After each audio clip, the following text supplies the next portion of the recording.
जय हिंद दोस्तों हम लोग सीटेट 2022 के लिए मैथ्स के प्रीवियस ईयर क्वेश्चनों की प्रैक्टिस कर रहे थे। तो आइए इसी सीरीज़ को कंटिन्यू करते हुए इस वीडियो में देखने वाले हैं कि मैथ्स के अगले कौन कौन से इंपॉर्टेंट क्वेश्चन थे जो पुराने एग्जाम्स में आ चुके हैं। तो आइए यहाँ पर देखते हैं। क्वेश्चन दे रखा है, आकृति में ए बी सी एक त्रिभुज है। ये आकृति दे रखी है, यहाँ पर ए बी सी एक ट्राइंगल दे रखा है, ठीक है। और कोण ए बी डी की माप डिग्री में होगी। ए बी डी की माप, इस कोण की माप हमसे पूछ रहा है। तो ये यहाँ पर क्या किया गया है, जो ए बी सी एक त्रिभुज है, इसका जो कोण ए बी सी, इसका मतलब ये एक लाइन बी डी खींची गई है। यहाँ पर ये आधा इधर का कोण दे रखा है 18 अंश। तो ये कोण, इस कोण की माप हमें निकालनी है। तो दोस्तों यहाँ पर इस क्वेश्चन को हम दो तरीके से सॉल्व कर सकते हैं।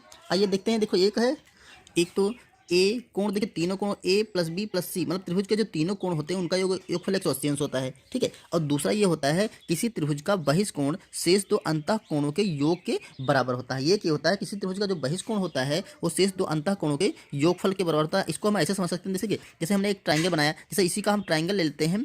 कोण ऐसे, देखिए ये एक कोण ऐसे ट्राइंगल हम बना लेंगे, ये है ए, और ये देखिए ये वाली लाइन है डी, और ये लाइन है बी, ठीक है। और इसी की एक लाइन को ए और डी को हम थोड़ा आगे बढ़ा लेते हैं, ऐसे बढ़ा लेते हैं। तो ये जो एंगल बन गया, ये इसका बहिष्कोण, त्रिभुज ए बी डी का एक बहिष्कोण बन गया, ठीक है। ये इसकी माप इन्होंने दे रखी है 119 अंश। अब ये जो कोण होता है, ये वाला कोण अंतः, त्रिभुज का बहिष्कोण, ये बहिष्कोण बन गया, ये शेष दो अंतः कोणों के योग के बराबर होता है। यहाँ पर दोस्तों योग के बराबर होता है। तो जो अंतः कोण, इसको छोड़कर, इसके पड़ोस का जो कोण है इसको छोड़ करके बाकी ये कोण, ये वाला और ये कोण, इन दोनों कोणों के योगफल के बराबर होता है। तो यही प्रॉपर्टी का हम यूज करेंगे, आसानी से हम निकाल लेंगे। देखो ये है 119 अंश, ठीक है। और ये 119 अंश का जो मान होगा, ये वाला कोण बी ए और कोण बी के योगफल के बराबर होता है। तो कोण ए दे रखा 62, देखिए हम ऐसे लिख सकते हैं, कोण ए प्लस कोण जो ये वाला आधा दे रखा है क्वेश्चन मार्क, मतलब कोण बी, या हम देखते हैं क्वेश्चन मार्क, ये बराबर होगा आपका 119 अंश के, क्योंकि बहिष्कोण होता है ना ये। तो 119 अंश। अब यहाँ पे मान रखते हैं, कोण ए का मान है 62 प्लस यहाँ पर क्वेश्चन मार्क बराबर 119। अब ये 62 इधर जाएगा तो माइनस का हो जाएगा। तो यहाँ पर क्वेश्चन मार्क बराबर 119 माइनस कितना हो जाएगा, 62। अब इसको सब्ट्रैक्ट कर लीजिए, तो 9 से 2 जाएगा तो 7 बचेगा, और यहाँ पर 11 से 6 जाएगा तो 6 और 5 गया तो ये 5, तो ये 57 डिग्री आ जाएगा, ठीक है। तो इस तरह से देखिए ऑप्शन नंबर हमारा ए सही हो रहा है, ओके। यहाँ पर देखिए क्वेश्चन दे रखा है, जब x बराबर 1/9 और y बराबर -3/4 है तो व्यंजक 81x² प्लस 16y² माइनस का 72xy का मान है। अब यहाँ पर हमें निकालना है, ये क्वेश्चन दोस्तों सीटेट के 2016 वाले सेकंड पेपर में आया था, ठीक। तो आइए देखते हैं। देखो x और y की वैल्यू जो है इस व्यंजक में हम रख देते हैं, तो आसानी से हम मान निकाल सकते हैं। दूसरा ये है कि जो व्यंजक देख रहे हो तो ये बन रहा है 9x² प्लस -16y², ये व्यंजक बन रहा है, इसका होल स्क्वायर बन जाएगा, आप उसे भी निकाल सकते हैं। तो हम इसमें x और y की वैल्यू पुट करेंगे तो आसानी से हम आंसर निकाल सकते हैं। तो देखिए यहाँ पर दे रखा है 81x², तो x की वैल्यू में यहाँ पर रखना है 1/9। तो यहाँ पर देखा 81 गुणा x² है रखा, तो 1/9 इसका स्क्वायर रखेंगे, क्योंकि x की जगह हमने 1/9 रख दिया, ठीक है। प्लस का यहाँ पर दे रखा है 16y², तो 16 इंटू वाई की जगह हम रखेंगे माइनस का 3/4, और इसका हम कर देंगे स्क्वायर, और माइनस का 72xy, तो यहाँ पर लिखेंगे 72 गुणे x की वैल्यू 1/9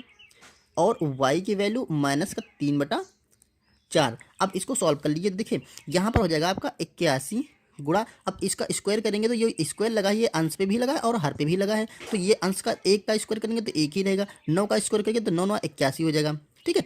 और प्लस का यहाँ पर देखिए 16 दे रखा है, गुणे 3 का स्क्वायर करेंगे तो देखिए -3 का करेंगे तो माइनस पे भी स्क्वायर करेंगे, तो माइनस का जब स्क्वायर होगा तो प्लस हो जाएगा, और 3 का स्क्वायर हो जाएगा तो ये 9 हो जाएगा, क्लियर। अब यहाँ पर देखिए 4 का स्क्वायर करेंगे तो 4 चक्कू 16 हो जाएगा, ठीक। माइनस का यहाँ पर देखो ये आसानी से कर सकता है, 9 से काटेंगे तो 9 8 72, ठीक है। 4 एकम 4 और 4 दूना 8, क्लियर। तो अब देखिए यहाँ पर हो जाएगा माइनस का 2 गुणे माइनस का 3, क्योंकि ये माइनस लगा ना, तो ये माइनस और माइनस की गुणा आपकी हो जाएगी प्लस में। ये बात क्लियर, क्योंकि माइनस यहाँ पे है और यहाँ पे माइनस है, तो माइनस गुणा प्लस हो जाएगी, और यहाँ पर 3 और 2 की गुणा 3 दूना 6 हो जाएगी। अब यहाँ पर देखिए ये 81 से 81 कट जाएगा, 16 से 16 कट जाएगा, तो अब क्या बचा, यहाँ पर बचा है 1, ठीक है, प्लस यहाँ पर बचा है 9, प्लस यहाँ पर बचा है 6, इसको आप जोड़ लीजिए तो आंसर आपका निकल जाएगा। तो 9 देखिए 9 6 15 15 1 16, ठीक है, 9 6 15 15 1 16, तो यहाँ पर आपका 16 यही इस क्वेश्चन का आंसर हो जाएगा। तो आइए ऑप्शन नंबर देखते हैं, ये सी सही है, ओके। यहाँ पर क्वेश्चन दे रखा है, एक व्यक्ति अपने सामान पर उसके क्रय मूल्य से 40% अधिक अंकित करता है, जिसका जितना का सामान लेकर के आया उसका 40% अधिक बढ़ा के अंकित कर देता है तथा अंकित मूल्य पर 40% का बट्टा यानी कि छूट यानी कि डिस्काउंट दे देता है। उसका प्रतिशत लाभ या हानि निकालना है। तो देखिए, मान लेते हैं जो उसका क्रय मूल्य होता है, क्रय मूल्य को दोस्तों सीपी लिखते हैं। तो जो सीपी उसका रहा होगा उसने 100% पे उसको खरीदा होगा, या जो भी रहा हो 100% उसका सीपी रहा होगा। ठीक है, क्योंकि हम जो कभी भी सीपी मानते हैं तो 100% ही मान के निकाल सकते हैं, क्योंकि अगर वैल्यू परसेंटेज में पूछ रहा है, ठीक है, सारे मान परसेंट में दे देंगे तो हम 100% मान लिया। ठीक है, अब कह रहा है उसने जब उसका अंकित किया मूल्य तो 40% अधिक किया। तो देखो यहाँ पर एमआरपी, अंकित मतलब एमआरपी होता है। ठीक है, हम जब कभी सामान लेकर लेने आते हैं तो वहाँ पर एमआरपी बड़ा होता है। एमआरपी मतलब अंकित मूल्य। तो अंकित मूल्य उसने क्या कहा है, 40% अधिक अंकित किया। ठीक है, तो ये 100% था, इसमें उसने क्या कर दिया, प्लस का 40 और जोड़ दिया, 40%। ठीक है, तो ये बराबर हो जाएगा 140%। यहाँ तक का क्लियर हो गया।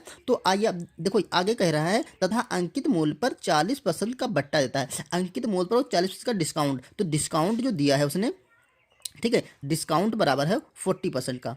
ठीक है, अब दोस्तों ये बात कहीं ना कहीं दिमाग में आ रही होगी कि 40% का अगर डिस्काउंट दे दिया तो फिर से 100% हो गया। नहीं, ऐसा बिल्कुल नहीं है। देखिए, उसने बढ़ा के अंकित किया तो जो बढ़े वाले मूल्य पर भी तो डिस्काउंट दे रहा है, तो यहाँ पर हम 40% का इसका डिस्काउंट निकाल लेंगे। तो देखो, हर चीज़ अपने आप में 100% होती है, तो ये अपने आप में 100% होगी, जो भी है वैल्यू ये अपने आप में 100% होगी। ठीक, इस पर हम 40% का डिस्काउंट निकाल लेते हैं, तो इसमें से घटा देंगे। ठीक है, और दूसरा यह करते हैं कि ये जो 40% का अगर इसका डिस्काउंट दिया तो इसका जो मूल्य बचा वो आपका 60% रह गया। जो टोटल था उसका 60% रहेगा, क्योंकि 40% तो निकल गया ना, 60% बचेगा। तो इस एमआरपी का हम 60% निकाल लेंगे, वही उसका जो विक्रय मूल्य होगा, क्योंकि बट्टा देने के बाद जो बेचता है उसी पर डिस्काउंट देता है। तो उसका सेलिंग प्राइस हम निकाल सकते हैं, एस पी मतलब सेलिंग प्राइस बराबर हो जाएगा 140% का 60%।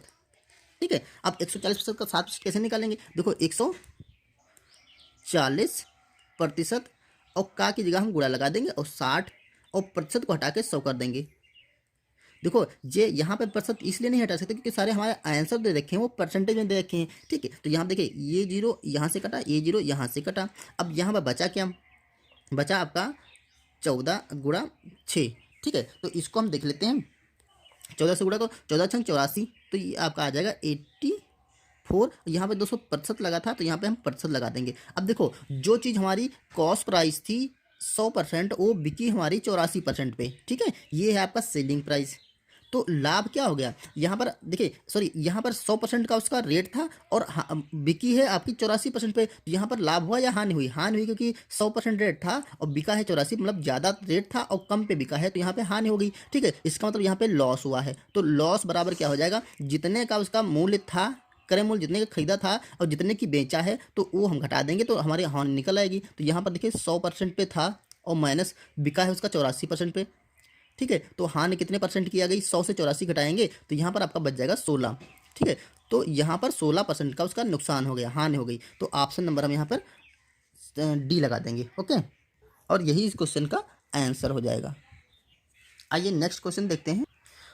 आइए अगला क्वेश्चन देखो, यहाँ पर दे रखा है x⁴ - 256, कॉमा x² माइनस का 4x² प्लस का 3x माइनस का 12 और x² माइनस का 7x प्लस का 12 का एक सर्व गुणनखंड है। मतलब इन तीनों का एक ऐसा कॉमन गुणनखंड की सर्व गुणनखंड मतलब एक कॉमन गुणनखंड पूछ रहा है। इनमें से कौन सा ऐसा गुणनखंड है जो इन सब का कॉमन है। इसको अगर ब्रैकेट में भी कर सकते हैं सारे, ये देखिए, ये जो सारे व्यंजक दे रखे हैं यही कह रहा था इनमें से कौन सा एक कॉमन गुणनखंड जो सबका हो। ठीक है, तो हम एक तो ऐसे निकाल सकते हैं, इन सब में x की वैल्यू 3, 4, 4 और माइनस का 3 रख करके चेक करें कि इसका मान 0 निकल रहा है। दूसरा ये है, हम किसी एक व्यंजक से x की वैल्यू निकाल करके दोनों में चेक कर लेंगे कि इनमें x का वो मान सेटिस्फाइड कर रहा है कि नहीं कर रहा है। सेटिस्फाइड करने का मतलब 0 पा रहा है कि नहीं जा रहा है। तो यहाँ से देखिए हम आसानी से x का वैल्यू निकाल सकते हैं। तो देखो यहाँ पर दे रखा है x⁴ माइनस का 256 बराबर, तो इसको देखो हमें अब x की वैल्यू 0 करनी है, तो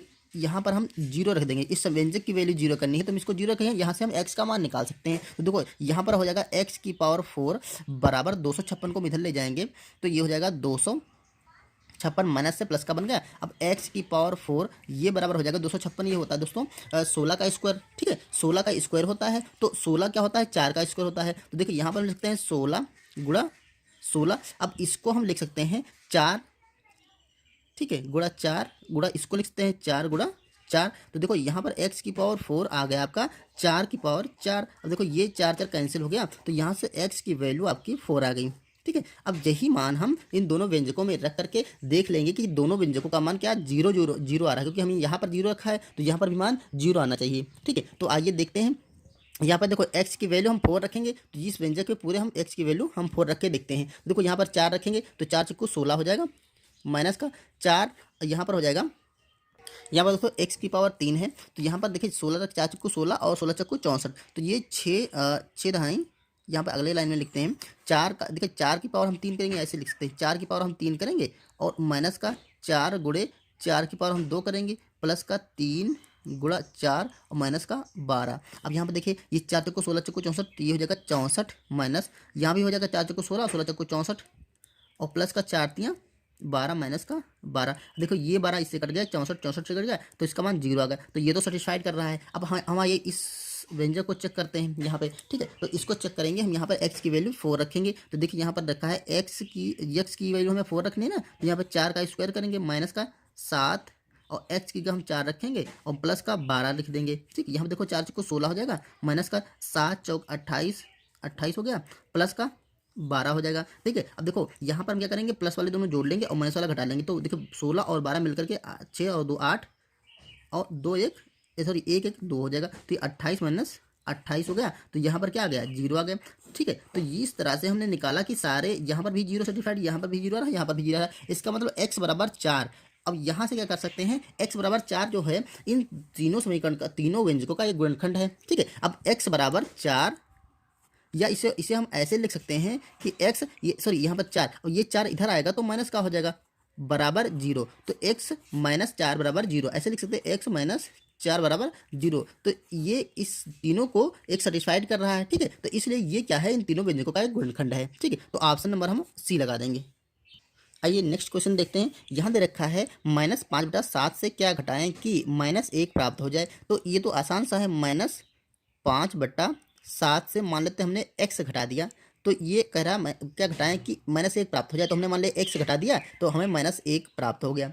अब क्या करना, हमें x की वैल्यू निकाल लेनी है। तो देखिए माइनस का x बराबर माइनस का 1, और ये माइनस का है तो बराबर के हमें इधर लाना पड़ेगा, क्योंकि हमें x की वैल्यू निकालनी है ना, तो ये बराबर के इधर जाएगा तो प्लस का हो जाएगा, तो 5/7।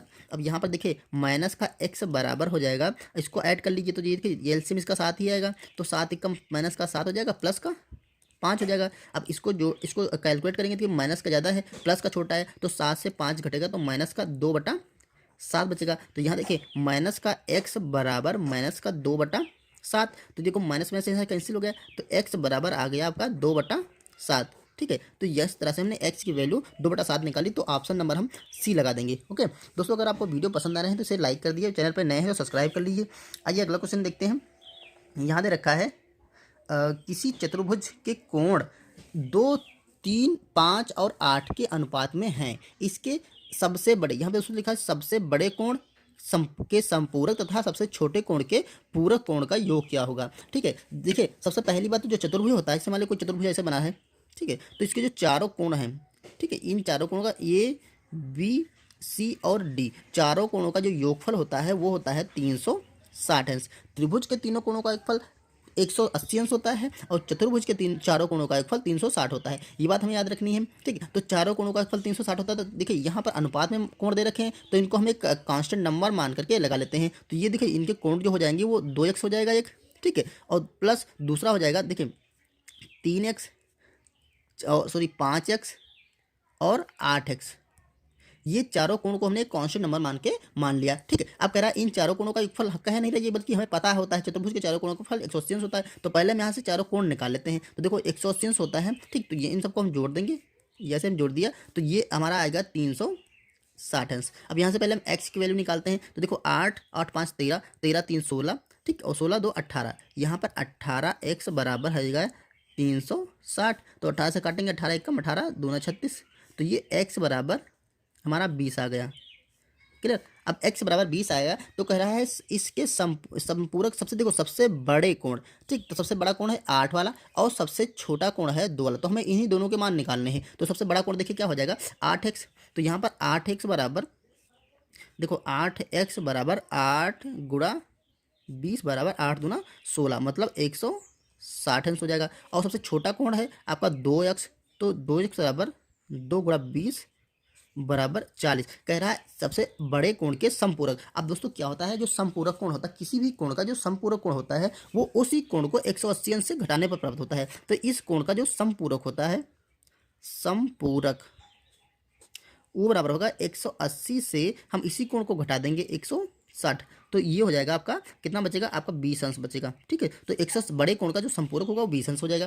ठीक है, अब कह रहा है पूरक कोण, दूसरा छोटे कोण का पूरक कोण, और जो पूरक कोण होता है वो 90 अंश से घटाने प्राप्त होता है। तो जो छोटा कोण ये वाला है, तो इसका पूरक कोण देखो, इसका पूरक क्या होगा, इसी कोण को 90 अंश से हम घटाने पर प्राप्त हो जाएगा। तो 90 अंश से हम घटाएंगे, कितना है 40 अंश है, तो यहाँ पे 40 लिखेंगे, घटा दो कितना प्राप्त हो गया 9 से, जब 90 से 40 जाएगा तो 50 बच जाएगा, तो ये 50 अंश। अब कह रहा है इन कोणों का योग क्या है, योग पूछ रहा ना, तो इन दोनों को हम जोड़ देते हैं। तो इनको हम जोड़ेंगे तो कितना हो जाएगा, देखिए यहाँ पर 0 और 5 2 7, तो 70 अंश आ जाएगा। तो ऑप्शन नंबर हम डी लगा देंगे, यही क्वेश्चन का आंसर हो जाएगा।